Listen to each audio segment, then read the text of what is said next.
I think it's indicative of how important this agenda is for everybody that there's such a great turnout, so thanks a million. I'm going to kick off by asking Mary Buckley to welcome you. Thank you, Mary.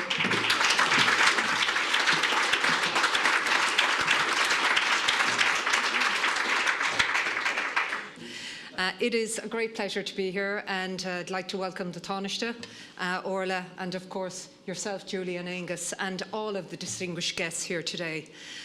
This is a very important event. It is the launch of the 5th annual report of Better Balance for Better Business, and it is something that is IDA is involved in. We're involved at board level on all of this, and it's something that we've been very committed to over the past 5 years. We have been involved in Balance for Better Business, and we've learned a lot from our involvement. And I think it's been demonstrated in not just here in head office in IDA Ireland, but across all our offices around the globe. We've focused very heavily on ED&I, and we have an action plan and a strategy under ED&I, particularly focused on gender balance, with a big focus on unconscious bias training, which is mandatory right across the organisation, not just for colleagues, but also from the top down. All members of the leadership team have partaken in it. We're also conscious as well of the whole area of gender equality, and we have a big focus as well on management development training to ensure that we are improving in that area, because I think that's something we always have to keep a big focus on, is constant improvement. Just also to say that our board membership, and I'm delighted that Frank Ryan, the chairman of IDA, is here with us this morning, comprises of 40% female and 60% male. It is in transition at the moment with 2 board vacancies, and we obviously have are advertising currently for a chief executive officer. In tandem with that then, there is our executive leadership team, and of course that's a big area of focus for Balance for Better Business. And in that regard, our executive leadership team in IDA is 36% female and 64% male. Right across the organisation then, our gender balance is 60% female and 40% male. As I mentioned, we are very, very focused on ED&I, and we are always keen to make sure that we're working and constantly developing it. So I'm really looking forward to hearing the speakers this morning, so that there are many more learnings that we can have as an organisation. Our client companies as well are very focused in this area, and we have lots of learnings that we glean from those as well. But we all know that it's an area that needs constant improvement. So for us, and I'm sure for all of you, you're going to be really keen to hear the speakers here today to give a flavour for their own focus on gender balance within their organisations. So on that note, I will hand you back to Julie, and thank you all very much for your time and attention, and you're very welcome here to our global HQ at 3 Park Place. Thank you all. Have a good day.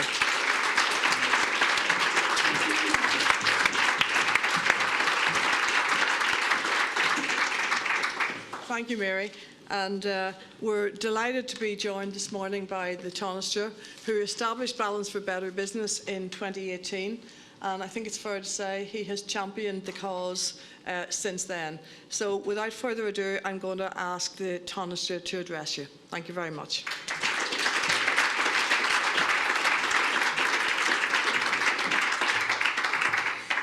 Good morning, everyone, and thanks very much for the invitation to be here. And at the outset, my particular thanks to Julie and Angus for the work that they've done and the leadership that they've shown in bringing this project forward. Really want to thank IDA for hosting us for the report launch in person. I think 2019 was the last time we were able to do a report launch in person, so great to be able to meet again. Also want to acknowledge the presence of Dr. Orla Quinn, Secretary General of my department, and to thank her in particular for the work that she's doing to promote gender equality throughout the civil service. I don't need to convince anyone here this morning that it makes sense to have more women and more diversity in general on the boards and senior leadership teams of companies in Ireland. It's not just because it is the right thing to do, and it is the right thing to do, it's also because it makes business sense to do so. women represent half the population, well, slightly more than half the population, and therefore, by any rational analysis, must possess roughly half the talent. Therefore, any society and any business that doesn't fully tap half the talent is doing something pretty basically wrong, in my view. But I guess that is the effect of millennia of patriarchy, which we're trying to reverse in this generation, and I believe at least in the Western world we're going to do so. The benefits of diverse leadership are seen most strongly when there's not just numerical diversity, but also a cultural commitment to diversity embedded in the company as a whole. I was privileged to co-launch the Balance for Better Business initiative back in 2018 as Taoiseach, to set companies in Ireland on a path towards equal representation of men and women on their boards and leadership teams. And I'm really pleased to see the measurable and real progress that has been achieved since then. For the first time, Ireland has exceeded the EU average for women on the boards of our largest listed companies, and that isn't a small achievement. 36% of directors on ISAC 20 companies are now female. That's double the percentage 5 years ago. And women make up about 20% of the leadership teams for listed companies, also double where we were 5 years ago. And 3/4 of companies listed on ISAC have 3 or more women on their boards. And some experts identify that as the critical mass to avoid tokenism, that 1, 2 isn't enough, 3 creates a different dynamic, and important of 3 or more. But it's not all good news. 3 listed companies still have all male boards. And probably more worryingly, of the 36 CEOs, only 3 are female. So that's, what, 8% or something, which is pretty poor. In my view, I believe achieving the EU average isn't just enough. The objective is parity, or thereabouts. Change takes time, and I realise that for many it isn't happening quickly enough, but I do think the progress at board level in Ireland shows what can be achieved when companies focus on making change happen. I'm also reminded that one of the primary reasons for the lack of women in leadership positions in business is not simply lack of opportunity at senior levels in companies, but barriers at lower levels that are unlikely to be resolved by mandatory board quotas alone. Carefully monitored voluntary targets help promote cultural and strategic change at the heart of companies. The Citizens' Assembly on Gender Equality identified that many women were working in precarious employment and are concerned about workplace conditions and employment security. In Ireland, we have a very comprehensive body of employment law to protect all employees, and in my time in the Department of Enterprise, Trade and Employment, I've tried to prioritise the enumeration of additional workers' rights. This includes the new public holiday, which people will enjoy for the first time in February, which is St. Bridget's Day or Imbolc, the first public holiday to be named for a woman. The introduction of statutory sick pay, which comes into effect on the 1st of January. New rights around redundancy for people laid off during the pandemic. The right to flexible and remote working, which Minister O'Gorman and I are working on together, and we hope to have enacted, if not by Christmas, certainly by the end of Q1 of next year. And also the protection of workplace tips, which comes into effect next week. And you'll be aware of the decision that we've made as a government to progress towards a living wage over the course of the next 4 years. And that will benefit everyone on low pay, but will particularly benefit women, because women are more likely to be on low pay, more likely to be in part-time work than men. In terms of the wider equality agenda, as you know, Minister Gorman, I mentioned, takes the lead on this for government. One of the main projects he's leading forward is the gender pay gap reporting in the workplace. And coming from a scientific background, I'm strongly of the view that what you don't measure, you can't improve. And the very fact that we're going to measure the gender pay gap, I think is going to make a difference and will make companies focus a little bit more on why the gap exists and what they can do to close it. As I mentioned, we're also progressing legislation on work-life balance. And there's a new EU target that 40% of non-executive directors on corporate boards should be of the underrepresented sex. That was recently agreed as part of intensified negotiations on a long-standing proposal for an EU directive on gender balance on corporate boards. Above all, I think looking to the future, we need a pipeline of talent in companies that is sustained and sustainable so that more diverse leadership teams and boards are possible. Young women and girls must be able to believe that they can be the business leaders of tomorrow, and it's our collective responsibility to make sure that that is the case. I think we also need to look closely at what type of roles women are taking up. In order to have a positive impact on the gender pay gap, we need to see many more women in revenue-generating roles and financial positions within organisations. And our continued collective effort can make that happen. To that end, I hope the various initiatives that I've mentioned will make for a more equal, diverse and inclusive workplace that helps us have the essential pipeline of talent and experienced people, men and women alike, accessing the business leadership roles that better propel them onto company board positions. So finally, once again, I just want to pay tribute to Julie and to Angus for their very hard work in co-chairing the Balance for Better Business Review Group. This is work that is not led by me or by government, but rather by business leaders. And your dedication and the work of those before you has led to the good progress that we've seen today. I also want to thank Andrea Dermody as well, who's here in the front row, who's done excellent work in preparing today's report and provides the Secretariat and the administrative and executive assistance for the project. And my thanks in particular, of course, to all of the members of the Business Review Group and the Advisory Group as well.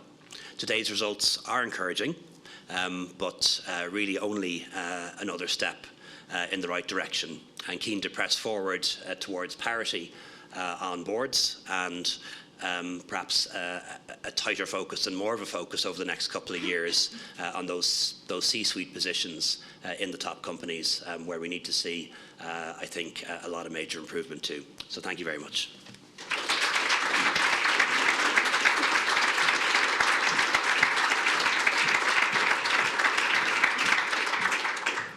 Thanks, Tánaiste, for your words and also for your continued stewardship and support for this organisation and for this agenda. Last year we had the pleasure of showing results which were showing progress against all of the key 7 targets, and the good news is that progress has continued this year. So we're going to firstly look at the representation on boards, and what you will see here is that for the ISAC 20, 36% female participation we have at this stage, which is up from 31% last year. So that not only is ahead of the 30% target for this year, but the 33% target that was set for next year. So really good for the ISAC 20. For the other listed companies, the overall performance is 26%, and again, that exceeds the target of 22%. And if you add those together, you're going to come up with 32%, and that's really important because what we now see is across all listed companies, we are above that critical 30% level. So really good progress in that regard. While there's a lower percentage of other listed companies, we are seeing that that's in the right direction. But there are still some hurdles, as we talked about, and we still have, as the Tánaiste referred, 3 all-male boards within that cohort. Looking at the leadership side, and again, we're seeing progress. It's slower. That's not surprising because this is not a quick fix. This is all about developing pipelines and succession planning, etc. On the ISAC 20, the performance is 27% female representation, and that's against a target of 26%. And for the other listed, marginally below that target, 21% against a target of 22%. So we're seeing some progress in this regard, but potentially not as much as we might like to see. But you know, it is what we're finding, that there's a higher level of buy-in to this agenda and companies actually taking it seriously. And that's why the content of this report this year, in terms of the amount of participation or case studies of exemplars, many of whom are in this room, has been really valuable. Just in terms of the international context, and it's okay looking again at how do we rate within Ireland. This gives us great pleasure. This is the first time that Ireland has actually exceeded the EU average figure. if you go back and you can see there was quite a gap in the early days of the organisation, we're now 1.6 percentage points ahead. So really great position to be in. We were in 16th position against the EU 27. We're now in 11th. So we're showing good progress internationally, and hopefully that will continue. So in the famous words, much done, more to do, and the Taoiseach referred to the key positions. So while we are seeing progress at the overall board level, there's a significant shortfall when you look at things like chairs. 3 out of the 37 public companies have a female chair, so it's a very small number. Senior independent directors, it's 8 out of the 30. So again, this is something that needs more focus. The CEOs, and we're lucky to be joined with one of those this morning, but only 4 of the 36 CEOs of public companies are female, and CFOs 4 out of 27. So what we're really finding here is quite a gap with regard to senior positions. So the focus just can't be on the global numbers. It's about trying to influence the level of participation, but also the roles that females are filling within companies. And actually, that's one of the reasons why we did some work this year on looking at the career paths of chairs and CEOs of the public companies.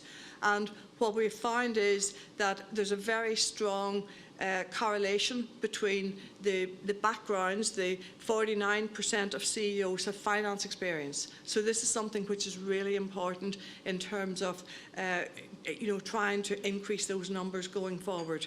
57% of chairs have finance experience. Again, a really important number. When we looked at the previous experience of CEOs, 60% of CEOs held board positions within companies prior to being appointed CEO, and 66% of CEOs have been promoted from within their own companies. So a lot of rich information coming out of that research. Of course, as we say, there are more questions than answers. As you start looking at that, it really gives us a lot of further questions which we'll answer going forward. So we're really trying to get behind the numbers, see how we can actually increase that level of participation, and this research which Andrea led has really been very useful. So what can we do about it? And really, I think the first recommendation, which is not rocket science, and the Taoiseach referred to the science of trying to measure things. But if you're not setting targets, what gets measured gets done. And you actually need to treat this agenda like any other business agenda. So it's about setting targets and putting in place an action plan to try to ensure you can achieve those targets. Second thing is about building succession plans within companies. It doesn't happen by accident. There really needs to be work done right from the stage of females joining companies to make sure that there's a higher level of female participation at all levels within the succession plans of companies. So it's about building those pipelines and focusing specifically on leadership roles like CEO, CFO and chair, where we have seen that there's a significant gap. And the last thing is about mandating better gender balance for candidate lists. And this is something which everybody recruiting for roles within companies can be really demanding on the companies that are supplying candidates for companies to ensure that you have balanced slates of candidates. At the end of the day, you put the best candidate into a role, but if you aren't seeing sufficient females coming forward for interview, it's up to everybody in this room. And that's why it's really important for us to have such a great audience here this morning. It's about influencing the people who are making these decisions to ensure that we're getting better candidate lists coming forward. So what we're going to do at this stage is, I mentioned the case studies which are really valued by companies. We're going to look briefly at case studies of some of the people in the room talking about this agenda and what they would advise. Well, for businesses starting out on the journey, I would say you need to make it front and centre on your leadership agenda. I mean, it's not a peripheral issue, it needs to be front and centre on a continuous basis on the leadership agenda. But I think the other most important thing I'd say is that leaders within the business at all levels need to be measured and accountable. It needs to be part of performance assessment for those leaders, so that you need to have metrics to measure how you're doing, both organisationally and individually. Diversity and inclusion are no longer a nice-to-have strategy. It is fundamental to future success and is a key priority for our people and our customers. I think diversity and equity from a gender point of view is really about culture and values, and that can often feel quite nebulous and hard to get into, and sometimes can feel quite personal. There's real benefit in measuring your performance and setting targets. And while it might feel uncomfortable, and particularly when looking at where you stand today might feel very uncomfortable, I think it's about hugging the problem, putting in place a plan that'll help you get from where you are today to wherever your goals are, and really following through on that plan, being transparent and holding yourself and your organisation to account. My advice to other businesses would be to look at their culture and their values and look at how they could create that inclusive, respectful work environment to nurture female talent throughout the business. You will have noted, of course, this year that we're launching a report which none of us have in physical copy. We've gone environmentally friendly in Balance for Better Business, so there are QR codes and you can download it online, and there is, more detailed case studies, and you'll hear the full interviews from these and case studies from our two panel speakers this morning. But at this stage, I'm going to hand over to my co-chair, Angus Hegarty, to lead the next part of this morning. Thank you very much.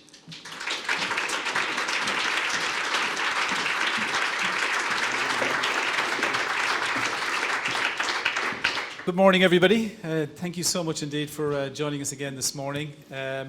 As Julie mentioned, in the 5th annual report of Balance for Better Business, you'll see a lot of content around case studies of different companies, small and medium-sized companies, private companies, public companies, sharing their experience. And I know we've many of the representatives here in the room. A big thank you to all of them for the contributions. And I'm delighted to be joined by two of those individuals and two of those companies featuring in our report this year. Delighted to be joined by our CEO of Glanbia, Siobhan Talbot, and John Hennessy, the chair of Dalata. So thank you very much indeed for joining us. I'm hoping to draw out here from my two friends their experiences and what they've done. Both companies have seen significant progress in representation across their companies, their leadership teams, and their boards. And we look forward to hearing a little bit more about how they've achieved that and the key insights and learnings from that as well too. Siobhan, if I could start maybe with you and hear a little more about the Glanbia story. We've heard in Julie's presentation of the significant progress we've seen in representation of women in boards in particular. And I note that Glanbia's board has now got 36% female representation. But also in 2021, 48% of those hired at Glanbia were female. And now a third of all of your people manager roles around the world globally are female as well too. So significant progress being made over the last number of years. It'd be great to hear a little bit about the insights and the strategies you've deployed to drive to that balance within your organisation. For sure, and thank you, Angus, for the opportunity to speak to our journey. Firstly, I would say a few things. I think it's really important in the first instance that the journey is authentic for the organisation, and so that the organisation actually embraces it. I think it's really important it's led from the top. Our chairman is absolutely passionate about the space, as you reference.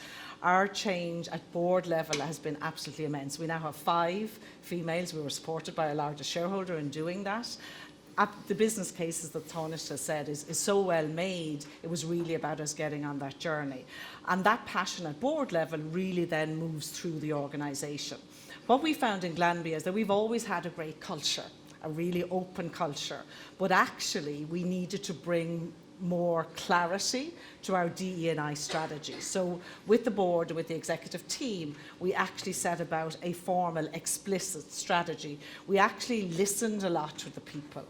again, on that spirit of authenticity, we did a huge amount of focus groups, spoke to our communities, learned what was important to them about the journey, and authenticity was a big part of that. And then once we had that strategy in place, we set about enabling it.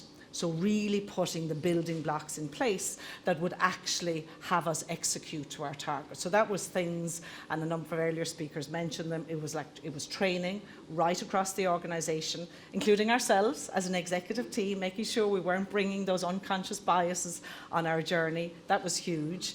Actually putting targets, it's part of our incentive plans that there are targets around representation. Really then looking at things like flexible working. As a female myself, as many females in the room will know, flexible working does help.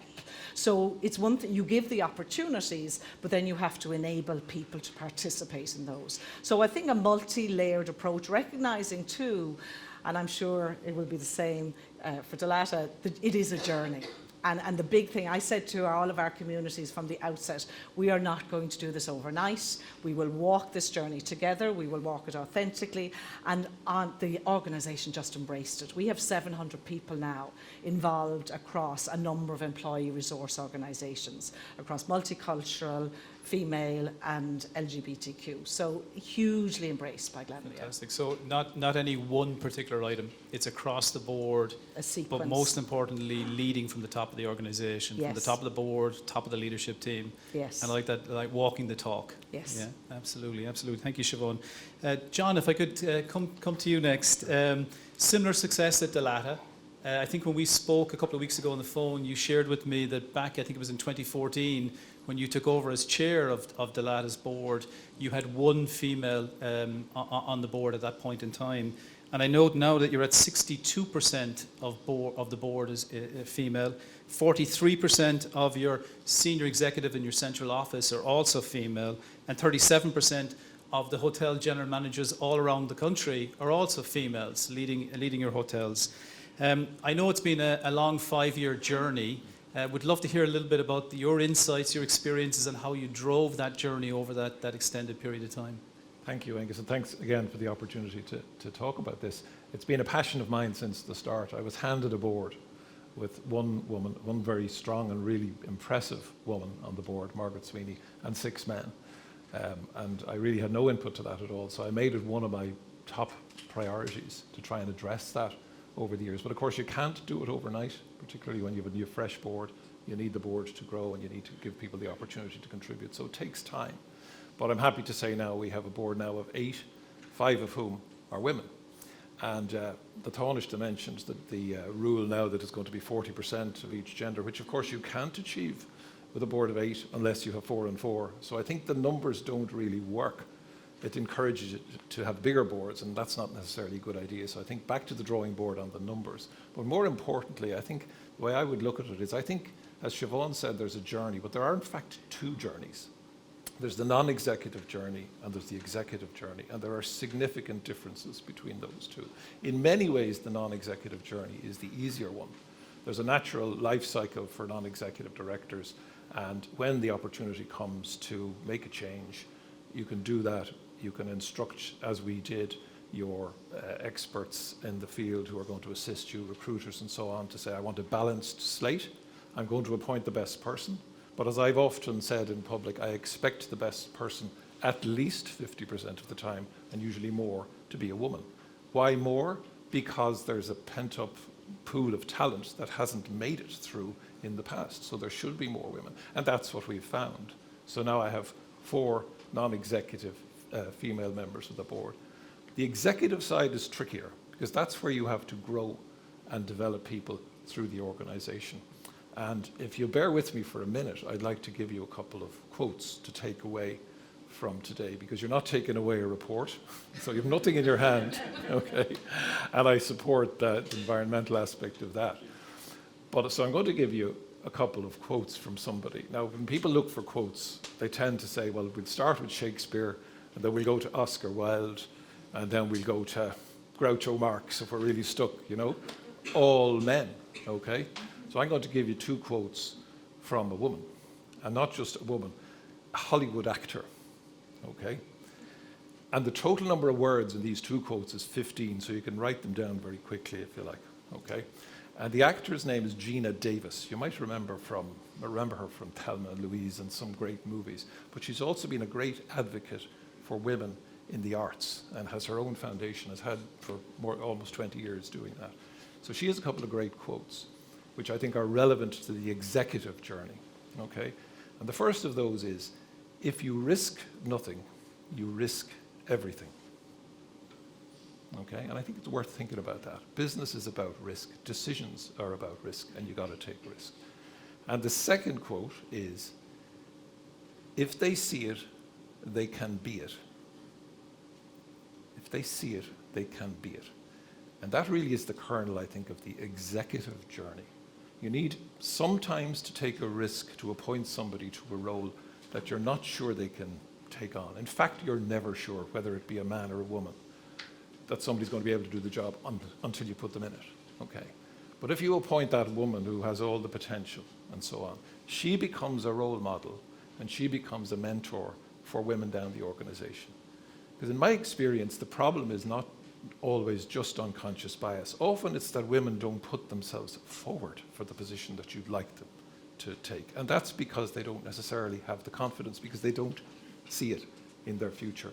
So you need to appoint, you need to take whatever risk is involved. Sometimes it's not much because there's an awful lot of talented women out there. But you take that risk, you appoint people to senior positions, and they enable, they mentor, they become role models. So we have one of those 4 CFOs is a woman. One of our 3 regional managers appointed to the CEO is a woman. Our head of marketing is a woman. Our head of HR is a woman. We've lots of female general managers in the hotels. They are all role models and mentors for women. And I think that's the key to the executive journey, is to create role models and mentors for women of talent in the organization so they can come up through. That's fantastic. So a couple of things you said earlier on, ensuring, as we have here in our clear call-outs, that you have diverse slates with diversity in that from a development perspective, from a hiring perspective. And the second key point I drew is taking some risks, as we need to do in business, not just in this topic, but in areas, balanced risks, and create those opportunities. If I could build on the last point you made, which is around positions of senior leadership in organizations coming through. We've talked elements here about boards up to this point. If you look at the report and what Julie walked through earlier on, we've seen good progress on the board side. By no means is it done. There's lots more to do, and we need to keep on that trajectory. But senior leadership organizations has been slower. And when you look at key roles like CEO, Siobhan, I think you're one of 3 or 4 within the full ISEC from a CEO perspective. Chairs, again, 1 or 2. CFO positions. Thoughts in relation to, and if I could start with you, Siobhan, thoughts in relation to how do you work on that senior leadership organization, bringing that talent through, not just maybe in the traditional roles, we're specifically focusing in here where we see from our research the paths towards CEO, the paths towards senior positions on boards as well. Yeah, I think we've touched on it a little bit earlier. I think it has to be sustainable. So that's where the kind of the tokenism, that everybody's gone beyond that. I think it is about making sure that the talent acquisition agenda is well thought out and appropriately executed, as you referenced. Over 50% of our new hires now are female. I think it is about good succession planning as well. And there isn't any organisation of any scale that doesn't do succession planning, but you can always do it better. And I think so really building that internal talent, because again, I think one of the statistics that Julie had spoke to, a lot of these senior leadership positions really are homegrown. So the best talent in many instances will be homegrown. I would likewise agree. I think mentoring is really important. Personally, I was very fortunate that I had a number of mentors through my own career, and it became more the why not rather than the why. So I think encouraging females and diverse groupings of all types in the organisation to really be saying, why not? Because you will naturally put up all these personal barriers. Actually, even if the organisation isn't putting up barriers, people will put them up themselves. So I think having rhythms that enable, that support things like I mentioned, flexible working, having, holding the organisation and the senior teams to account on succession planning. and asking ourselves, if the pool isn't there, why isn't it there? And one of the things we're doing now is spotlighting talent at different levels of the organisation, so that many levels down they're getting exposure to the executive. And so we're seeing folk, and then naturally, human nature being what it is, the names will pop up if opportunities This is a arise. key point. You mentioned mentoring, but also sponsorship. Yes. You know, really sponsoring individuals, highlighting them as well too, and helping them continue on the growth and journey as well. Is that something in Glanbia you're doing around sponsorship? Yes, exactly. I mean, so we have a variety of rhythms. We've done a lot of work now. Our female CHRO is based in Chicago. She does a lot of work with the executive teams and with the broader teams. In truth, one of the things is possibly subtle in some ways, but we're having conversations. Again, it would never have been malintent, but we're having conversations that we just would not have had, quite frankly, even 3 to 4 years ago, because the agenda has just been brought to the fore as a reference, and the Taoiseach reference, what gets measured gets done. It's part of the measurement routines. Belonging, well-being and diversity are all part of metrics that we track. So a lot of them you covered indeed in your recommendations here. I think they're all very valid. And then finding that right balance of pushing the agenda, but pushing it in a way that the organisation is ready for it. Sometimes you have to be a little bit blunt, but sometimes you have to bring people with you too. Excellent. Thank you, Siobhan. John, journey at the ladder. I suppose just a couple of points to add to what Siobhan has said. I think diversity is a very broad topic. It's not just about women, and I think we have to embrace all aspects of diversity. And my kind of guiding principle there is your board and senior team should reflect what your business is about, and your business is about your own people and your customers. And you know, if they're diverse, then you need to be diverse too. And you know, at the risk of talking myself out of a job, because it's becoming harder and harder for kind of a white man of my age to fill any quota. But you know, seriously, the one thing that surprises me a little bit and disappoints me a little bit is the number of chair positions occupied by women. I think that should be higher, and I see no reason at all why that shouldn't be more. So I would set that as a target. But certainly from our point of view, we're focused on it all the time in Dalata. We're all the time trying to grow people from within, and I think we've done a good job on the non-executive side, and we'll continue to do that. So that's our little piece of it. But more broadly, I'd like to see more female chairpersons of public companies in Ireland. Yeah, there's no doubt that's a key output we want to see is more female chairs and more female CEOs. I'm going to come back to you for one final point on your final tip, but before I do that, I just want to check if there's any questions. Oliver has a microphone down here at the back. Any questions in the audience? I know we're a little tight on time, but I think we've got time for at least 1 or 2 questions. Is this a shy audience, or here we have a question over on the far left? Oliver's just bringing you over the microphone, but we're a small room, so I'm sure we'll hear you. I think you would have heard me anyway. I'm Declan Moylan. I'm the chairman of Irish Residential Properties REIT. I'm very committed to this project, not so much from a standpoint of ideology, but more from a standpoint of experience. My experience on my board, where we have 3 women at the moment, has led me to complete agreement with this idea. I just have one question. I'm always interested in self-improvement. How could I be subject to unconscious bias? That's something you mentioned once or twice. Give me a couple of examples of unconscious bias so that I can avoid it.